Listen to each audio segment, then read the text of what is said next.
बच्चों, आज आप लोगों के समक्ष एक बार फिर मैं उपस्थित हुआ हूँ। बहुत से बच्चों ने कमेंट करके मुझसे पूछा कि सर मुझे इम्पोर्टेंट एस्से बता दीजिए कि हिंदी में कौन कौन से एस्से इम्पोर्टेंट हैं। तो मैं कुछ इम्पोर्टेंट एस्से लेकर के आया हूँ जो 10th और 12th दोनों क्लासों के लिए अलग अलग हैं, जिनमें से आप लोग देखें कुछ एस्से तो बिल्कुल कॉमन है।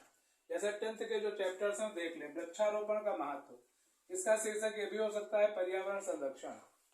अगर पर्यावरण संरक्षण है या वृक्षारोपण महत्व तो आप यही लिखेंगे। स्वदेश प्रेम या राष्ट्र प्रेम दूसरा चैप्टर। विज्ञान के चमत्कार या विज्ञान वरदान या अभिशाप, ये भी इम्पोर्टेंट चैप्टर है।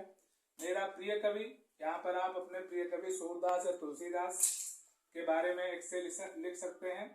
अगला है बेटी बचाओ बेटी पढ़ाओ। फिर है पर्यावरण प्रदूषण, स्वच्छ भारत अभियान या साफ सफाई का महत्व, स्वच्छता का महत्व, ये भी टॉपिक हो सकता है।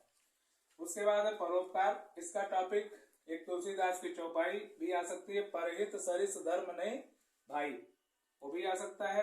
और फिर है अनुशासन का महत्व या विद्यार्थी जीवन में अनुशासन का महत्व। ये टॉप 10 इंपॉर्टेंट टॉपिक जो है एस्से के हैं 10th क्लास के लिए। अगर आप इनको तैयार कर लेंगे तो अच्छे से आपका निबंध हो जाएगा और आपको 9 अंक प्राप्त हो जाएंगे 10th क्लास में। इंटर में भी चाहे सामान्य हिंदी हो चाहे साहित्यिक हिंदी हो, दोनों में 9 अंक का एक एस्से आता है।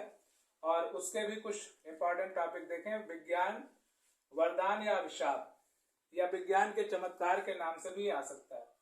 विद्यार्थी जीवन और अनुशासन या विद्यार्थी जीवन में अनुशासन का महत्व। आतंकवाद की समस्या, कारण और निवारण करके दे सकते हैं। पर्यावरण प्रदूषण या पर्यावरण संरक्षण का एक निबंध आ सकता है। मेरा प्रिय कवि, यहाँ पर आप अपने प्रिय कवि तुलसीदास, सूरदास या जिसको आप अपना फेवरेट पोएट मानते हैं उसका एस्से कर सकते हैं। फिर स्वच्छता अभियान या स्वच्छ भारत स्वस्थ भारत या साफ सफाई का हमारे जीवन में महत्व, इस तरीके से ये निबंध हो सकता है। जनसंख्या नियंत्रण की आवश्यकता या जनसंख्या समस्या या जनसंख्या विस्फोट के नाम से निबंध आ सकता है। नारी सशक्तिकरण या वर्तमान समय में नारी का महत्व या बेटी बचाओ बेटी पढ़ाओ करके इस पर एक निबंध आ सकता है।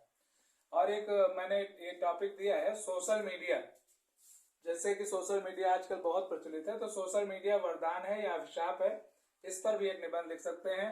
और स्वस्थ जीवन में योग का क्या महत्व है, इस पर भी आप लिख सकते हैं।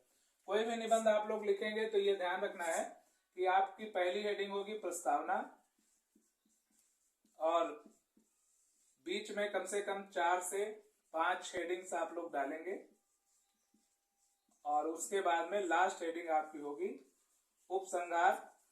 और इसी निबंध के बीच में प्रारंभ में आपको कम से कम 3 से 4 कोटेशन होती है, जैसे कोई कविता की पंक्ति हो गई या किसी जो है संस्कृत का श्लोक हो गया। इस तरीके से आप कर देंगे तो आपका निबंध अच्छा हो जाएगा और आपको पूरे अंक मिल सकते हैं। 9 नंबर का है तो आप 8 से लेकर 9 अंक तक प्राप्त कर सकते हैं। इसके बाद हम फिर एक बार आपको किसी नए वीडियो में मिलेंगे। आप हमारे चैनल को सब्सक्राइब कर लें, लाइक कर लें और शेयर करें। ओके।